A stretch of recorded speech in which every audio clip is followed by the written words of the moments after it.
You're on there. First, thanks very much for joining us here in the Workman's. Oh, thanks for having us. Now, I have to say, I first spotted you, and I know you were about a long time, but my first chance to see you live was at Electric Picnic, and it was really special performance. I have to say, you were the hidden gem of the festival. When you're singing on a festival in the crowd and you've got that buzz, what is that that's obviously a great feeling for the band.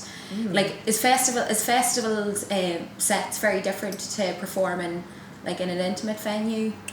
Yeah, it can be. I mean, certainly I'm glad that was the first time you saw us, because for us the Electric Picnic gig was like the beginning of our new sort of setup on our new music and our new EP. Something the biggest gig we've ever done. And the biggest gig we've ever done, and we were just overwhelmed with the crowd there, because it was a festival buzz, but we were able to do the intimate thing, and it worked.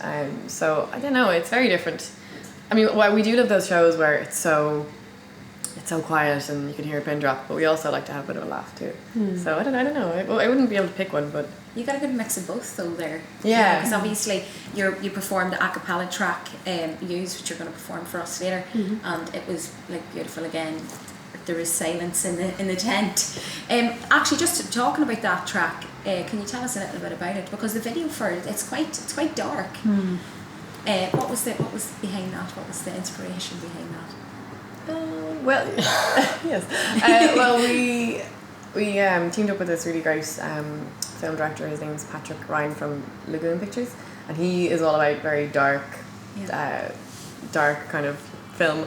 And I guess the song, like, the essence of the song is kind of feeling revenge, feeling that you've been hurt by someone, and then at the end there's this kind of resolution of, well, it's actually your own fault, or it's not what you think it is. So we sort of we took it to the extreme, and we kind of tried to represent the Furies. They're like these Greek goddesses of revenge.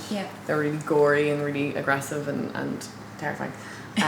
So the idea was that being hurt can make you feel it's a very inhuman feeling being used, so we thought we'd kind of push that a bit and have a bit of fun as well. So it is dark. I don't know, I think we wanted to leave it open enough as well for people that there wasn't you could leave it that way. So. Now, actually, just chatting about the songwriting, do you set aside time, like, do you have a method that you work with, or is it something that you might, like, Saoirse might come with a few chords and you'll come with some lyrics and then work together, or what? Traditionally, yes. Traditionally it was like we'd all write a song, and because we weren't always doing this full time, then it was like, unless you had it like pretty much done, it was like, oh, we can't waste time with this stuff, we have work to do. But like this week, because we're all full time doing this now, like going at it properly, we've been like trying out little like songwriting games and stuff. So like, we had definitely a lot more collaboration, which is really exciting. It feels like we're just at the start of something. It really does, yeah. And from all the stuff that you've penned together, is there a song or even like a line that sticks out that's our best work to date? I don't know. It's kind of controversial to say. It's all right, so it's like, what do you think is the best? Your proudest I don't know. lyrics. I don't know, actually. I don't know. Again, it changes. Like, I mean, I don't know. I'd go with Beast of the Door. Yeah. The whole song. Just because it's the newest. Again, it's the newest. I can't leave without obviously talking about Hosier and Karen and Queeve, that you are backing vocalists and work alongside him. Now, the success he has had is phenomenal, and to be a part of that must be great. It must be incredible. It's really, really good. Like, it's amazing to see behind the curtain in that way, that's definitely what has spurred us on so much. Absolutely. Is just like, there's our mate Andrew doing really well, maybe we should actually take this a bit seriously. No, definitely really, really encouraging and inspiring. It's just amazing to see what he's doing. So and we're lucky enough to be his opening act now for his Irish tour. Yeah, that's amazing. So I'm so excited. It's gonna be great. And just getting a glimpse into his crazy world. Like, I was lucky enough to be featured on the album on one of the duets. The duet. And there is only one duet. I haven't listened to the album, I swear. But like, random people have found me on Twitter, and their names are like Hosier fan, Hosier, and Hosier with Hosier, and they're like, oh my god, Karen, blah blah blah, and I'm like, okay, I have like 100 followers on Twitter, and I'm like, hi, ooh, It's just so hilarious. That's brilliant. That might be the name of his next album. So good. These people are hilarious, and they're great. They're so encouraging, and they're really nice to me. But it's just so strange. It's like I can't take it seriously, and I'm not very good at Twitter, so I'm like, if they say something nice, I favourite it, and then they like screenshot it, and they're like, she just favorited my thing. I'm like, it's really funny. That's a lot. So it is mad, like, really hard to comprehend.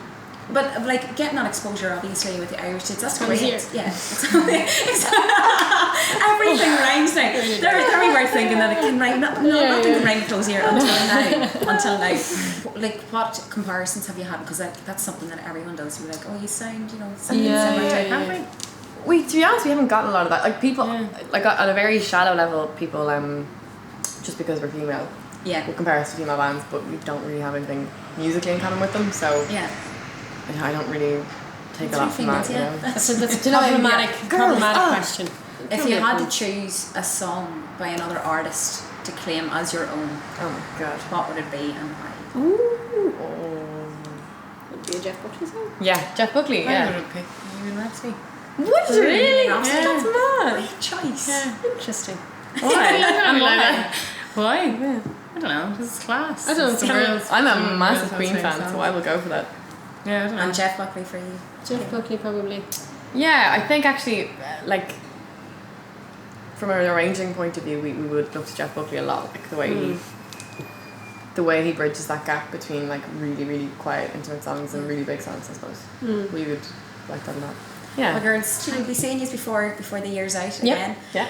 But thanks a million for holding. Nice one. Thank you so much for having us. Cheers.